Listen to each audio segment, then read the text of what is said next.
Assalamualaikum warahmatullahi wabarakatuh. Kami dari kelompok 3 akan mempresentasikan dengan topik yang akan kami bahas, yaitu kredit pajak luar negeri dan penghindaran pajak tax planning, terti shopping dan beneficial owner. Oke, sebelumnya saya akan memperkenalkan anggota kelompok kami yang terdiri dari Afini Lestari, Anissa Anggi Aliani, Dewi Sartika, Widya, Endang Sri Astuti, Nabila Indah Cahyani, dan Triviani Nuraiza. Oke, untuk topik pembahasan kita membahas dua pembahasan, itu ada kredit pajak luar negeri dan penghindaran pajak tax planning, terti shopping dan beneficial owner. Di kredit pajak luar negeri, subtopiknya terdiri dari pendahuluan dan pengertian kredit pajak luar negeri, perlakuan kredit pajak terhadap penghasilan luar negeri, daftar metode penghindaran pajak berganda, penggabungan sumber penghasilan, tata cara permohonan dan pengkreditan pajak luar negeri. Dan di penghindaran pajak tax planning, terti shopping dan beneficial owner, subtopiknya ada penghindaran pajak tax planning, terti shopping, conduit company atau special purpose company, penyalahgunaan P3B, dan beneficial owner. Oke, topik yang pertama, kredit pajak luar negeri. Pendahuluan. Pada dasarnya, wajib pajak dalam negeri terutang pajak atas seluruh penghasilan, termasuk penghasilan yang diterima atau diperoleh dari luar negeri. Untuk meringankan beban pajak ganda yang dapat terjadi karena pengenaan pajak atas penghasilan yang diterima atau diperoleh di luar negeri, ketentuan PPh pasal 24 mengatur tentang perhitungan besarnya pajak yang terutang atas seluruh penghasilan pajak dalam negeri dalam 1 tahun pajak yang sama. Secara unilateral memberikan solusi dengan adanya pasal 24 UU PPh. Pasal ini mengatur bahwa atas pajak yang terutang atau dibayar di luar negeri dapat dikreditkan oleh wajib pajak dalam negeri. Topik yang kedua yaitu pengertian kredit pajak luar negeri. Undang-Undang Pajak Penghasilan menentukan bahwa wajib pajak dalam negeri dikenakan pajak penghasilan atas seluruh penghasilan dimanapun penghasilan tersebut diterima atau diperoleh, baik di Indonesia maupun di luar Indonesia. Untuk menghindari pengenaan pajak ganda, maka sesuai dengan ketentuan pasal 24, pajak yang dibayar atau yang terutang di luar negeri boleh dikreditkan terhadap pajak yang terutang di Indonesia, tetapi tidak melebihi perhitungan pajak yang terutang berdasarkan Undang-Undang Pajak Penghasilan. Metode kredit pajak yang demikian disebut metode pengkreditan terbatas atau ordinary credit method. Pajak penghasilan pasal 24 merupakan jumlah pajak yang terutang atau dibayarkan di luar negeri atas penghasilan yang diterima atau diperoleh dari luar negeri yang dapat dikreditkan terhadap pajak penghasilan yang terutang atas seluruh penghasilan wajib pajak dalam negeri dengan menggunakan metode pengkreditan yang ditetapkan oleh Undang-Undang Pajak Penghasilan. Oke, lanjutan dari slide berikutnya.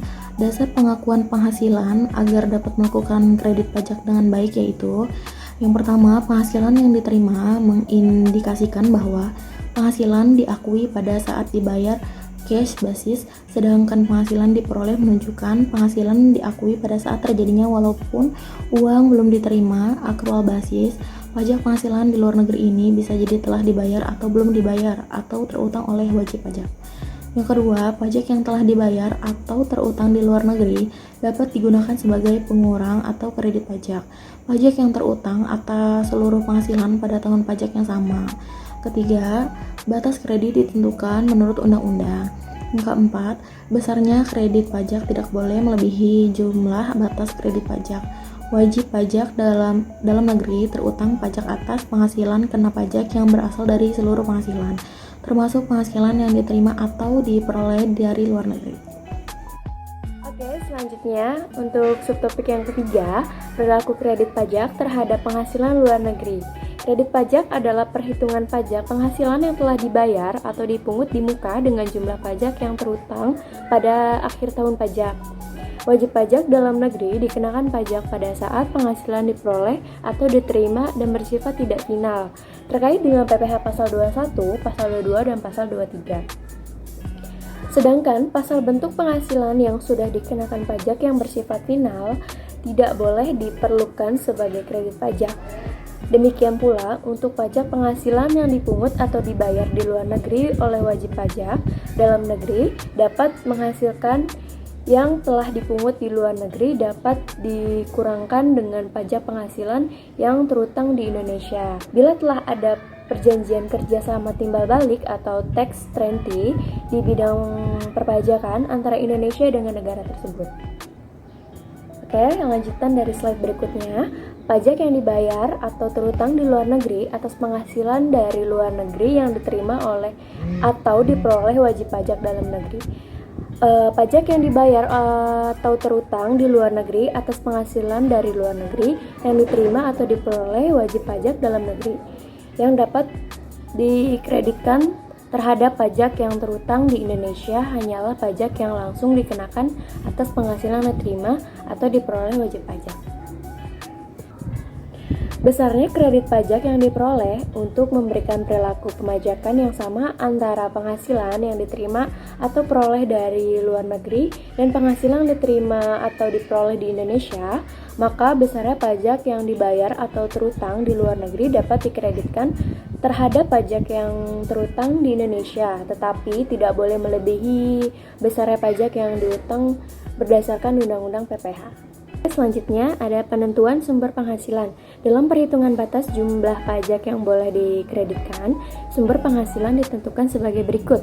Yang pertama, penghasilan dari saham dan sekuritas lainnya, serta keuntungan dari penghasilan saham dan sekuritas lainnya adalah negara tempat badan yang menertibkan saham atau sekuritas tersebut didirikan atau bertempat kedudukan.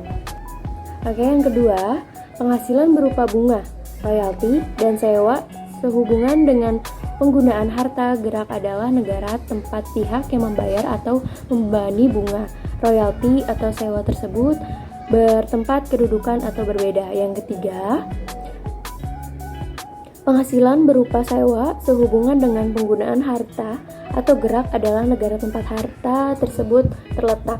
Yang keempat, penghasilan berupa imbalan sumbangan dengan jasa, pekerjaan, dan kegiatan adalah negara tempat pihak yang membayar atau dibebani imbalan tersebut berdampak pendudukan atau berbeda. Yang keenam, penghasilan bentuk usaha tetap adalah negara tempat bentuk usaha tetap tersebut menjalankan usaha atau melakukan kegiatan. Lanjutan dari slide berikutnya.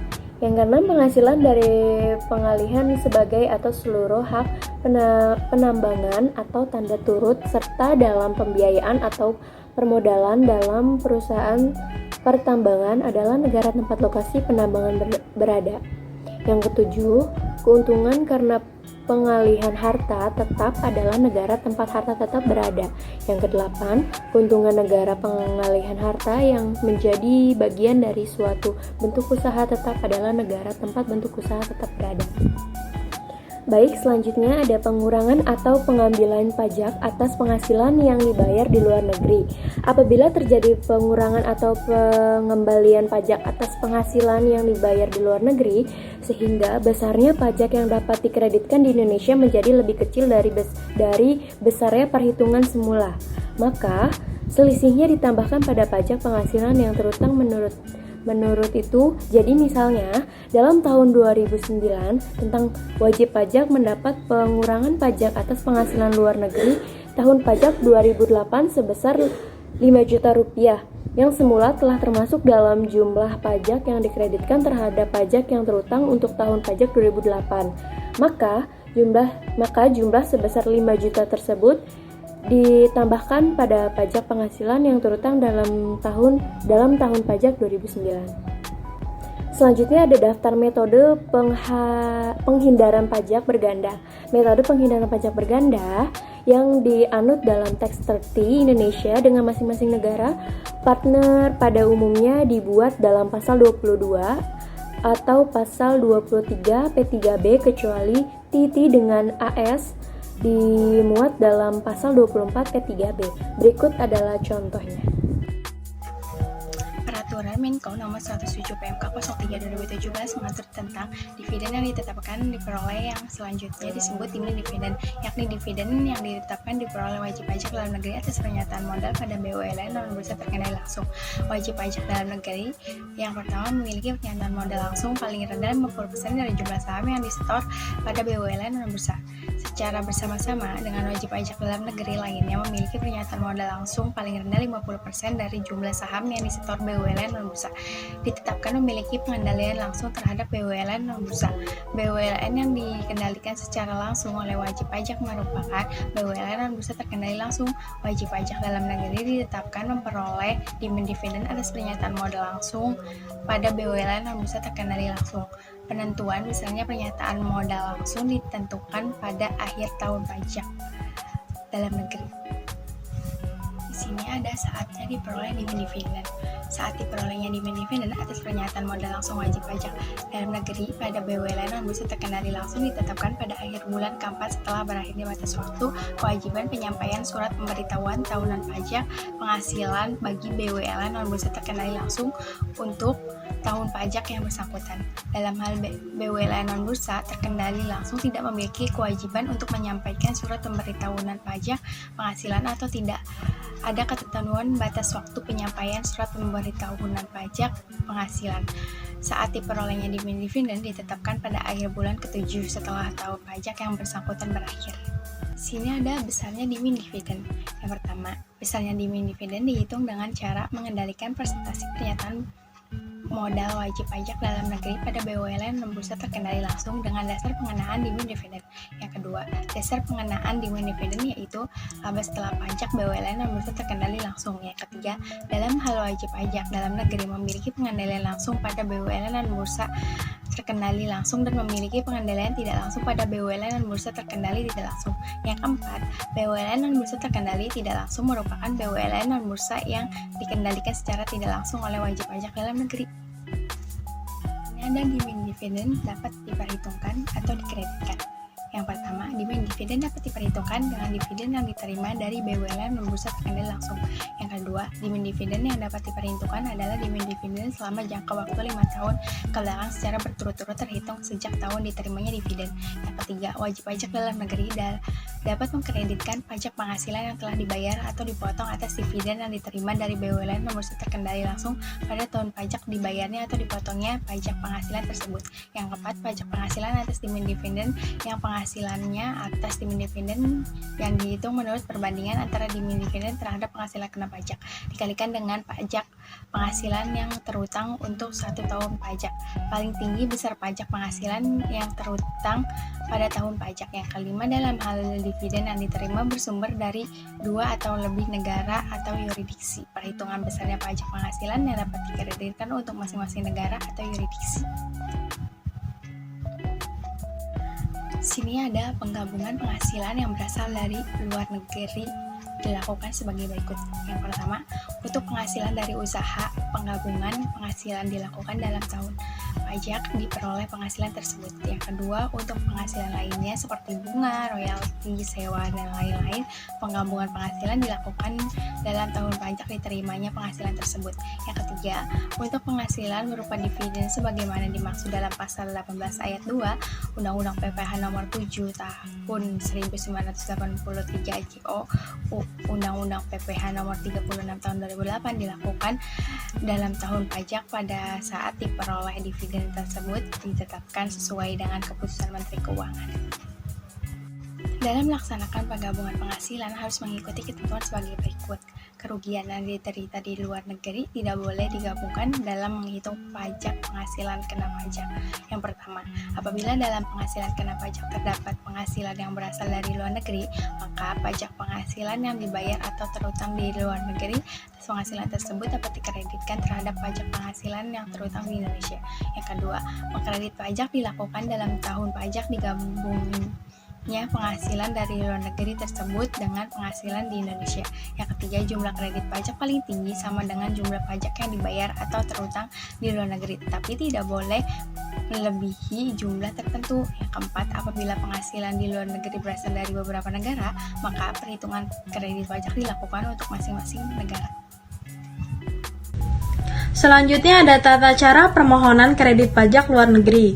Yang pertama, untuk melaksanakan pengkreditan pajak luar negeri, wajib pajak wajib menyampaikan permohonan kepada Direktur Jenderal Pajak dengan melampirkan Yang A. Laporan keuangan dari penghasilan yang berasal dari luar negeri. B. Fotokopi surat pemberitahuan pajak yang disampaikan di luar negeri. C. Dokumen pembayaran pajak di luar negeri. 2. Penyampaian permohonan kredit pajak luar negeri dilakukan bersamaan dengan penyampaian SPT pajak penghasilan. Ketiga, atas permohonan wajib pajak, Direktur Jenderal Pajak dapat memperpanjang jangka waktu penyampaian lampiran-lampiran sebagaimana dimaksud dalam pasal 4 karena alasan-alasan di luar kemampuan wajib pajak. Selanjutnya yang keempat adalah dalam hal terjadi perubahan besarnya penghasilan yang berasal dari luar negeri, wajib pajak harus melakukan pembetulan SPT tahunan untuk tahun pajak yang bersangkutan dengan melampirkan dokumen yang berkenaan dengan perubahan tersebut. Yang kelima, dalam hal pembetulan menyebabkan pajak penghasilan kurang dibayar, maka atas kekurangan tersebut tidak dikenakan bunga. Yang keenam, dalam hal pembetulan menyebabkan pajak penghasilan lebih dibayar, maka atas kelebihan tersebut dapat dikembalikan kepada wajib pajak setelah diperhitungkan dengan utang pajak lainnya. Selanjutnya ada tata cara pengkreditan pajak luar negeri. Sesuai dengan Keputusan Menteri Keuangan Nomor 164 KMK 03 Tahun 2002, perhitungan kredit pajak luar negeri dilakukan sebagai berikut. Yang pertama, pajak penghasilan dikenakan atas penghasilan kena pajak yang dihitung berdasarkan seluruh penghasilan yang diterima dan diperoleh oleh wajib pajak, baik penghasilan tersebut berasal dari dalam negeri maupun dari luar negeri. Dalam menghitung pajak penghasilan, maka seluruh penghasilan tersebut digabungkan dalam tahun pajak diperoleh atau diterimanya penghasilan, atau dalam tahun pajak sesuai dengan Keputusan Menteri Keuangan untuk penghasilan berupa dividen sebagaimana dimaksud dalam pasal 18 ayat 2 UU Pajak Penghasilan. Yang kedua, kerugian di luar negeri. Dalam menghitung penghasilan kena pajak, kerugian yang diderita oleh wajib pajak di luar negeri tidak dapat dikompensasikan dengan penghasilan yang diterima atau diperoleh dari Indonesia. Selanjutnya, yang ketiga ada batas maksimum kredit pajak luar negeri. Yang keempat, penghasilan luar negeri bersumber dari beberapa negara. Dalam hal penghasilan luar negeri bersumber dari beberapa negara, maka perhitungan kredit pajak dilakukan untuk masing-masing negara. Kredit pajak dihitung dengan perbandingan antara penghasilan dari luar negeri terhadap penghasilan kena pajak dikalikan dengan pajak yang terutang atas penghasilan kena pajak. Paling tinggi sama dengan pajak terutang atas penghasilan kena pajak dalam hal penghasilan kena pajak lebih kecil dari penghasilan luar negeri. Yang kelima adalah penghasilan yang dikenakan pajak yang bersifat final.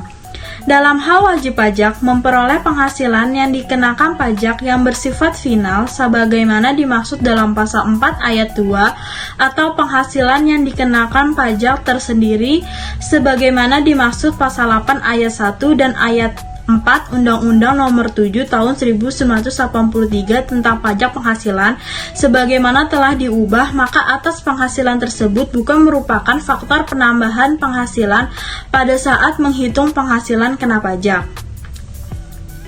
Selanjutnya ada penghindaran pajak, tax planning, treaty shopping, dan beneficial owner. Selanjutnya ada penghindaran pajak. Perlawanan terhadap pajak atau resistensi pajak yang dilakukan oleh wajib pajak merupakan hambatan-hambatan dalam pemungutan pajak baik yang disebabkan oleh kondisi negara dan rakyatnya maupun disebabkan oleh usaha-usaha wajib pajak yang didasari ataupun tidak yang mempersulit pemasukan pajak sebagai sumber penerimaan negara. Resistensi pajak dengan meminimalkan pajak yang terutang meliputi semua usaha dan perbuatan yang secara langsung bertujuan menghindari pajak, baik secara legal, tax avoidance, atau illegal, tax evasion. Dalam melakukan penghematan pajak banyak terjadi dalam transaksi lintas negara. Tax avoidance atau penghindaran pajak adalah upaya penghindaran pajak yang dilakukan secara legal dan aman bagi wajib pajak tanpa bertentangan dengan ketentuan perpajakan yang berlaku, di mana metode dan teknik yang digunakan cenderung memanfaatkan kelemahan-kelemahan yang terdapat dalam undang-undang dan peraturan perpajakan itu sendiri untuk memperkecil jumlah pajak yang terutang. Sedangkan tax evasion, penggelapan atau penyeludupan pajak adalah upaya wajib pajak untuk menghindari pajak terutang secara ilegal dengan cara menyembunyikan keadaan yang sebenarnya. Namun, cara ini tidak aman bagi wajib pajak, di mana metode dan teknik yang digunakan sebenarnya tidak dalam koridor undang-undang dan peraturan perpajakan itu sendiri. Cara yang ditempuh beresiko tinggi dan berpotensi dikenakan sanksi pelanggaran hukum atau tindak pidana fiskal atau kriminal. Oleh sebab itu, sebagai seorang tax planner yang baik, cara tax evasion ini tidak direkomendasi untuk dipublikasikan. Tidak mudah membedakan antara penghindaran pajak dan penggelapan pajak. Kedua hal yang secara teknis sangat terkait erat. Kedua hal ini dapat dibedakan meskipun sulit dipisahkan, terutama karena dipengaruhi kompleksitas hukum di negara yang bersangkutan. Dalam hal praktik, pengelompokan antara tax avoidance dan tax evasion tergantung pada interpretasi otoritas pajak di masing-masing negara. Yang membedakan antara keduanya adalah legalitasnya, yaitu tax avoidance bersifat legal, sedangkan tax evasion bersifat ilegal. Baik, di sini saya akan menjelaskan tentang tax planning. Tax planning adalah suatu proses mengorganisasikan usaha wajib pajak sedemikian rupa agar utang pajak, baik pajak penghasilan maupun pajak lainnya, berada dalam jumlah yang minimal, selama hal tersebut tidak melanggar perundang-undang yang berlaku. Pada prinsipnya, tax planning bukan merupakan suatu hal yang keliru atau terlarang, namun sebuah skema perencanaan pajak harus diuji apakah skema tersebut sesuai atau melanggar perundang-undangan. Dalam peraturan perpajakan internasional, ada berbagai skema yang biasa dilakukan oleh korporasi multinasional untuk melakukan penghematan pajak atau tax planning, yaitu yang pertama ada transfer pricing, yang kedua ada corporate forest corporation, biasa disebut dengan CVC, yang ketiga ada lean capitalism, yang terakhir ada treaty shopping. Nah, di sini ada menurut Paulus Max, bisa dilihat di buku halaman 373 yang diterbitkan oleh Anwar Pohan. Menurut Paulus Max, dalam melakukan penghematan pajak dari aspek pajak internasional terdapat beberapa bentuk tax planning yang umumnya dijalankan oleh subjek pajak, yaitu sebagai berikut. Substansi tax planning yang terdiri dari yang pertama ada transfer of tax subject yang dilakukan dengan cara memindahkan subjek pajak ke tax haven country yang memberikan special treatment. Special treatment di sini adalah keringanan pajak atas suatu jenis penghasilan. Yang kedua ada transfer of tax object yang dilakukan dengan cara memindahkan objek pajak ke tax haven country yang memberikan special treatment atas suatu jenis penghasilan. Yang ketiga di sini gabungan antara yang pertama dan yang kedua, yaitu transfer of tax subject dan transfer of tax object yang dilakukan dengan cara memindahkan subjek dan objek pajak ke tax haven countries yang memberikan special treatment dengan atas suatu jenis penghasilan. Yang keempat ada formal tax planning, dapat dilakukan dengan cara memilih substansi ekonomi dari suatu transaksi yang memberikan beban pajak yang minimal. Yang selanjutnya ada treaty shopping. Secara teori, tujuan utama dari tax treaty adalah menghapus hambatan pajak pada kegiatan ekonomi internasional. Yang pertama ada treaty shopping adalah praktik penataan bisnis multinasional untuk memanfaatkan tax treaty yang lebih menguntungkan yang tersedia di yurisdiksi tertentu, di mana perusahaan yang tinggal di negara asal atau biasa disebut dengan host country yang tidak memiliki tax treaty dengan negara asal yang menerima pendapatan dapat menjalankan kegiatan operasi operasionalnya. Di negara sumber kedua atau biasa disebut dengan second source country yang memiliki tax treaty yang menguntungkan untuk meminimalkan kewajibannya pajak di home country tersebut. Yang kedua ada tax treaty shopping, yaitu merupakan bentuk penghindaran pajak tertentu oleh perusahaan multinasional. Tax treaty mengurangi atau menghilangkan withholding tax secara bilateral sehingga memberi keuntungan sebagai investor asing dari negara mitra ketika perusahaan multinasional bersepakat dalam tax treaty-nya, maka mereka mungkin memperoleh keuntungan yang negara tuan rumah tidak memberikan kepada mereka. Nah, selanjutnya ada karakteristik tax shopping, yaitu tujuan utama dibentuk persetujuan penghindaran pajak berganda atau P3B atau tax treaty adalah untuk menghindari terjadinya pajak berganda antara dua negara. Akan tetapi dalam praktiknya tax treaty mengakibatkan masalah baru. Salah satu masalah barunya adalah penyalahgunaan manfaat tax treaty melalui skema treaty shopping. Dengan kata lain, bahwa treaty shopping dapat diartikan sebagai penggunaan tax treaty oleh orang yang bukan residen atau subjek pajak dalam negeri dari kedua negara mitra, dan tax treaty biasanya melalui pembentukan perusahaan cangkang atau biasa disebut dengan conduit di salah satu negara mitra tax treaty tersebut. Nah, di sini ada penjelasan conduit company atau special purpose company.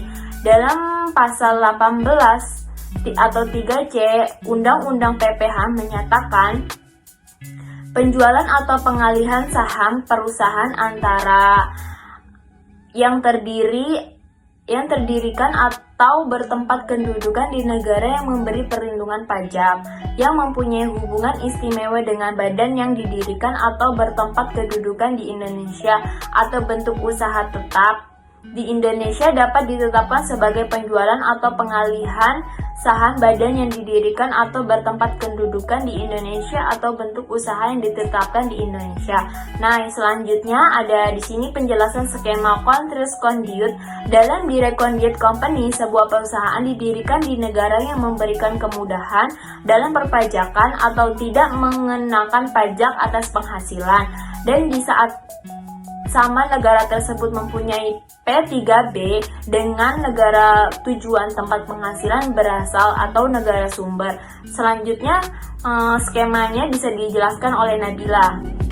Selanjutnya ada skema 1, yaitu struktur direct conduit yang akan menjelaskan di mana negara C mempunyai kebijakan perpajakan bahwa negara tersebut tidak mengenakan pajak atas penghasilan bunga yang dibayarkan ke negara R. Negara C mempunyai P3B dengan negara S bahwa bunga atas bunga yang diperoleh penduduk negara C akan bersumber dari negara S yang akan dikenakan pajak dengan tarif 10%, tarif pajak normal atas penghasilan bunga yang bersumber dari negara S yaitu dengan tarif 20%.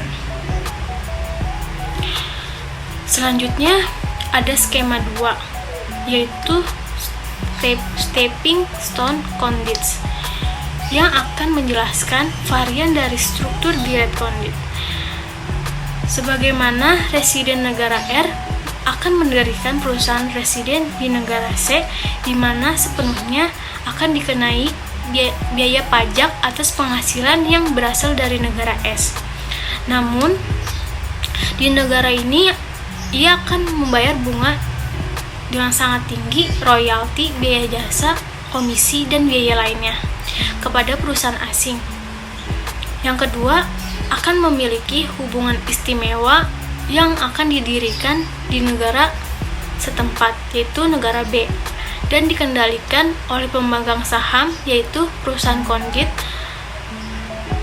Pembayaran ini akan dapat dikurangkan di negara C dan tidak dikenai pajak di negara B karena perusahaan tersebut akan menikmati peraturan pajak preferensial. Perusahaan di negara B akan memenuhi syarat sebagai base company. Selanjutnya ada penyalahgunaan P3B. Penyalahgunaan persetujuan penghindaran pajak berganda akan terjadi dalam hal berikut. Yang pertama itu ada dalam hal ini penerima penghasilan bukan merupakan pemilik yang sebenarnya atas manfaat ekonomis dari penghasilan, yaitu beneficial owner. Kriteria beneficial owner hanya diterapkan untuk penghasilan yang ada di dalam pasal P3B terkait memuat persyaratan beneficial owner. Yang kedua, dalam hal tujuan utama atau salah satu tujuan utamanya yaitu pengaturan transaksi. Pengaturan transaksi untuk mendapatkan manfaat P3B serta pertentangan dengan maksud dan tujuan dibentuknya P3B dengan pasal 9 Peraturan Dirjen Pajak nomor 10 atau PJ atau tahun 2017. Yang ketiga, ketidakkesesuaian formalitas atau bentuk hukum legal form dari transaksi tersebut dengan substantis ekonominya atau disebut economic substance untuk mendapatkan manfaat P3B. Yang keempat, transaksi yang tidak memiliki substansi ekonomi akan dilakukan dengan struktur atau skema sedemikian rupa untuk mendapatkan manfaat P3B. Selanjutnya ada pencegahan penyalahgunaan persetujuan penghindaran pajak berganda, menyebutkan bahwa penyalahgunaan P3B dapat terjadi dalam hal penerima penghasilan bukan merupakan pemilik yang sebenarnya atas manfaat ekonomis dari penghasilan ini atau disebut beneficial owner. Jadi kriteria beneficial owner hanya untuk ditetapkan dalam penghasilan yang ada di pasal P3B terkait memuat persyaratan beneficial owner. Yang dimaksud dengan pemilik yang sebenarnya beneficial owner atas manfaat ekonomis dari penghasilan adalah penerimaan penghasilan yang bertindak tidak sebagai agen, bertindak sebagai nominer, dan bukan perusahaan kondit. Selanjutnya, ada tata cara penerapan persetujuan penghindaran pajak berganda yang menegaskan tentang penyalahgunaan P3B sebagai berikut. Yang pertama, ada penyalahgunaan P3B yang tidak terjadi dalam hal WPLN memiliki yang pertama substantis ekonomi dalam pendirian entitas atau pelaksanaan transaksi. 2. Bentuk hukum atau legal form yang sama dengan substantis ekonomi dalam pendirian entitas atau pelaksanaan transaksi. Yang 3. Kegiatan usaha yang dikelola oleh manajemen sendiri dan manajemen tersebut mempunyai kewenangan yang cukup untuk menjalankan transaksi. Yang keempat, aset tetap dan aset tidak tetap yang cukup dan memadai untuk melaksanakan kegiatan usaha di negara mitra atau yurisdiksi mitra P3B selain aset yang akan mendatang. Yang kelima, pegawai dalam jumlah yang cukup dan memadai ini dengan keahlian dan keterampilan akan tertentu yang sesuai dengan bidang usahanya yang akan dijalankan di perusahaan. Yang keenam, kegiatan atau usaha aktif selain hanya menerima penghasilan berupa dividen, bunga, atau royalti yang bersumber dari Indonesia. Dan kedua, dalam hal terdapat perbedaan antara bentuk hukum atau legal form, suatu struktur atau skema transaksi dengan substansi ekonominya, perlakukan perpajakan diterapkan sesuai dengan ketentuan yang berlaku berdasarkan substansi ekonomisnya. Selanjutnya, bila terjadi penyalahgunaan P3B, pemotongan atau pengumpulan pajak tidak diperkenankan untuk menerapkan ketentuan yang tidak dalam P3B. Yang pertama itu ada pemotongan atau pemungut pajak wajib pemotong atau memungut pajak yang terutang sesuai dengan ketentuan yang diatur Undang-Undang Nomor 7 Tahun 1983 tentang pajak. Yang kedua, pajak penghasilan sebagaimana telah beberapa kali diubah terakhir dengan Undang-Undang Nomor 36 Tahun 2008. Yang ketiga, WPLN yang melakukan penyalahgunaan P3B tidak dapat mengajukan permohonan pengembalian kelebihan pajak yang tidak seharusnya terutang. Dalam hal ini terdapat perbedaan antara format hukum suatu struktur atau skema dengan substantis ekonominya, maka perlakuan perpajakan diterapkan sesuai dengan ketentuan yang berlaku berdasarkan substantis ekonomisnya. Selanjutnya akan dijelaskan oleh Afini Lestari. Pencegahan penyalahgunaan persetujuan P3B menegaskan bahwa orang pribadi atau badan yang dicakup dalam P3B yang dianggap tidak melakukan penyalahgunaan P3B adalah: yang pertama, individu yang bertindak tidak sebagai agen atau nomine. Yang kedua, lembaga yang namanya disebutkan secara tegas dalam P3B atau yang telah disepakati oleh pejabat yang berwenang di Indonesia dan di negara mitra P3B. Yang ketiga, WPLN yang menerima atau memperoleh penghasilan melalui kustodian sehubungan dengan penghasilan dari transaksi pengalihan saham atau obligasi yang diperdagangkan atau dilaporkan di pasar modal di Indonesia. Selain bunga dan dividen, dalam hal WPLN bertindak tidak sebagai agen atau nomine. Perusahaan yang sahamnya terdaftar di pasar modal dan diperdagangkan secara teratur. Selanjutnya, dana pensiun yang pendiriannya sesuai dengan ketentuan perundang-undangan di negara mitra P3B dan merupakan subjek pajak di negara mitra P3B Bank. Bagi perusahaan yang menerima atau memperoleh penghasilan yang di dalam pasal P3B terkait tidak mengatur persyaratan beneficial owner. Yang kedua, bagi perusahaan yang menerima atau memperoleh penghasilan yang di dalam pasal P3B terkait mengatur persyaratan beneficial owner, yaitu: yang pertama, pendirian perusahaan atau pengaturan struktur atau skema transaksi tidak semata-mata ditunjukkan untuk pemanfaatan P3B. Yang kedua, kegiatan usaha dikelola oleh manajemen sendiri yang mempunyai kewenangan yang cukup untuk menjalankan transaksi. Yang ketiga, perusahaan mempunyai pegawai, mempunyai kegiatan atau usaha aktif, penghasilan yang bersumber dari Indonesia terutang pajak di negara penerimanya, yaitu kondisi WPLN berdasarkan ketentuan perundang-undangan perpajakan di negaranya. Yang keempat, tidak menggunakan lebih dari 50% dari total penghasilannya untuk memenuhi kewajiban kepada pihak lain dalam bentuk bunga, royalti atau imbalan lainnya. Beneficial owner yang dimaksud dengan pemilik yang sebenarnya atas manfaat ekonomis atau beneficial owner dari penghasilan adalah penerima penghasilan. Yang pertama, bertindak tidak sebagai agen. Agen adalah orang atau badan yang bertindak sebagai perantara dan melakukan tindakan untuk atau atas nama pihak lain. Yang kedua, bertindak tidak sebagai nomine. Nomine adalah orang atau badan yang secara hukum memiliki suatu harta atau penghasilan untuk kepentingan berdasarkan amanat pihak yang sebenarnya menjadi pemilik harta atau pihak yang sebenarnya menikmati manfaat atas penghasilan. Yang ketiga, bukan perusahaan konduit.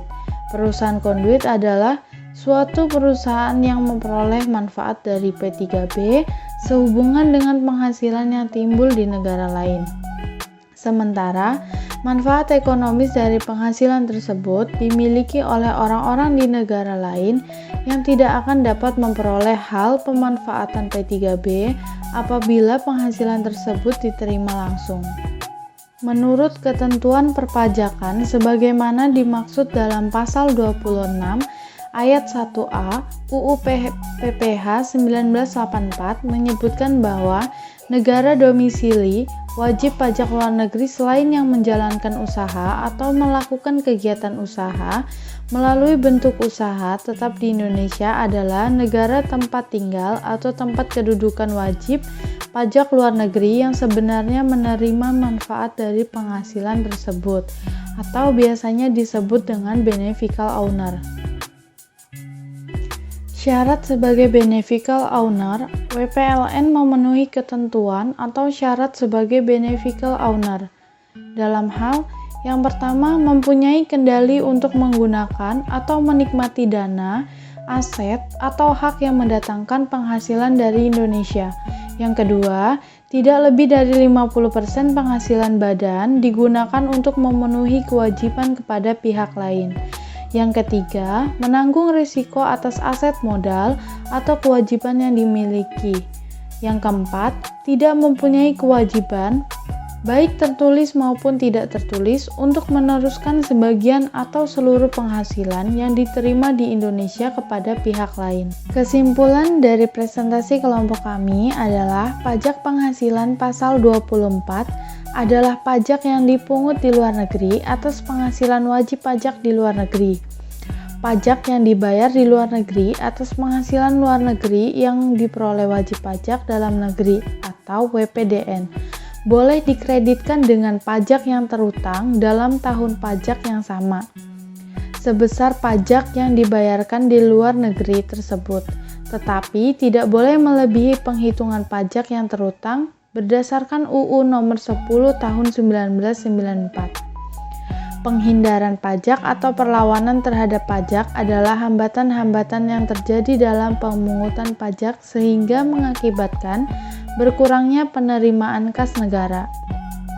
Tax planning adalah suatu proses pengorganisasi usaha wajib pajak sedemikian rupa agar utang pajaknya, baik pajak penghasilan maupun pajak lainnya, berada dalam jumlah minimal, selama hal tersebut tidak melanggar ketentuan perundang-undangan yang berlaku. Sedangkan treaty shopping adalah praktik penataan bisnis multinasional untuk memanfaatkan tax treaty yang lebih menguntungkan, yang tersedia di yurisdiksi tertentu, dan beneficial owner adalah penerimaan penghasilan pemilik yang sebenarnya atas manfaat ekonomis, beneficial owner dari penghasilan.